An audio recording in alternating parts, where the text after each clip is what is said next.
Et d'autre part, et un des éléments que vous pouvez vérifier, vous allez voir le deuxième oui que nous avons à donner, c'est dire oui à l'amour, c'est dire oui au Père pour ce que sont les autres, en les acceptant tels que Dieu les a créés.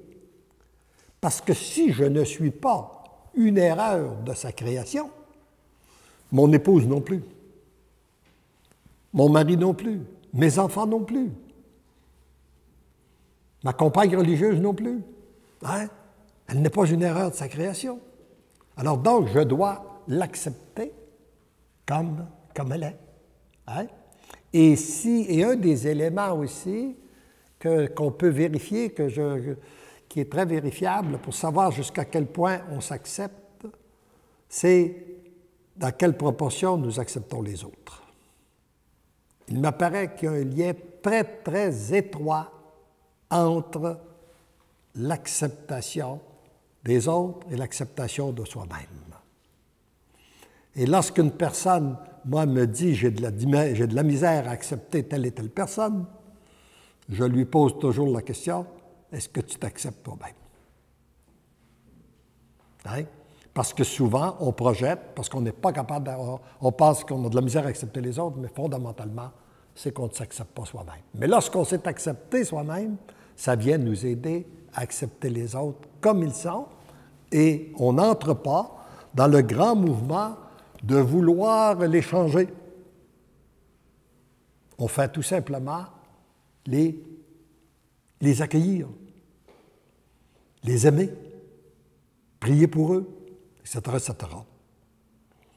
Alors, dire oui à l'amour, c'est dire oui au Père pour la situation dans laquelle tu te trouves présentement heureuse ou malheureuse.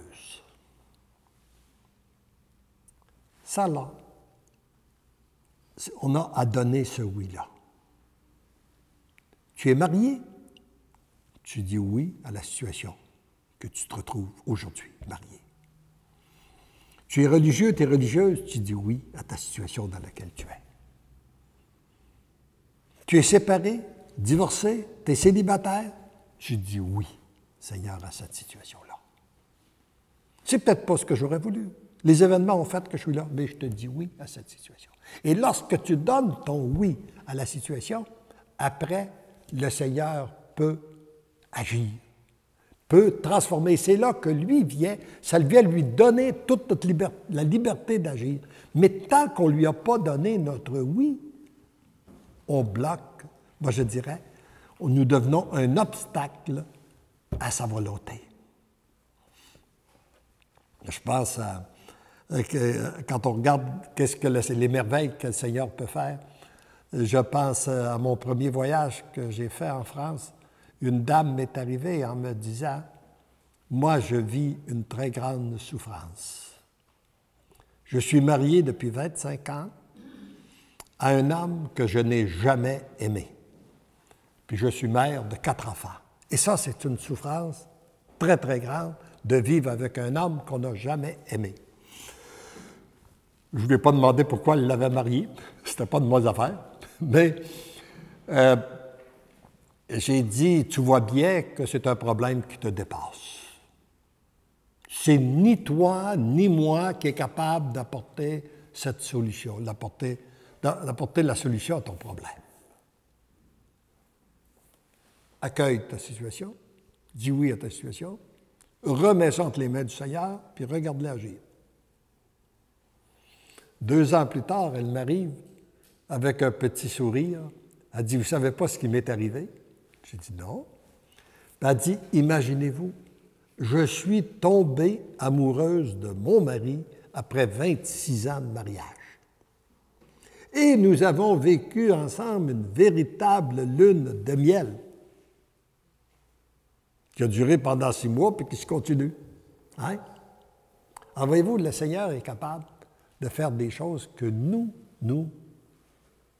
ne pouvons même pas imaginer lorsqu'on lui laisse la liberté d'agir. Lorsqu'on accueille la situation dans laquelle nous nous retrouvons.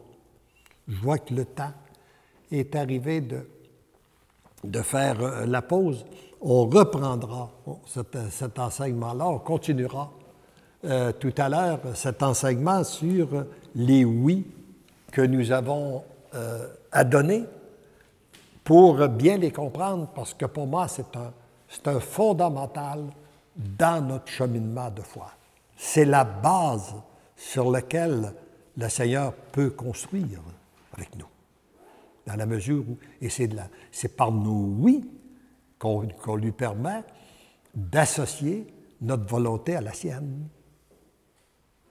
et qu'on peut véritablement vivre, accueillir son amour, se laisser transformer par son amour.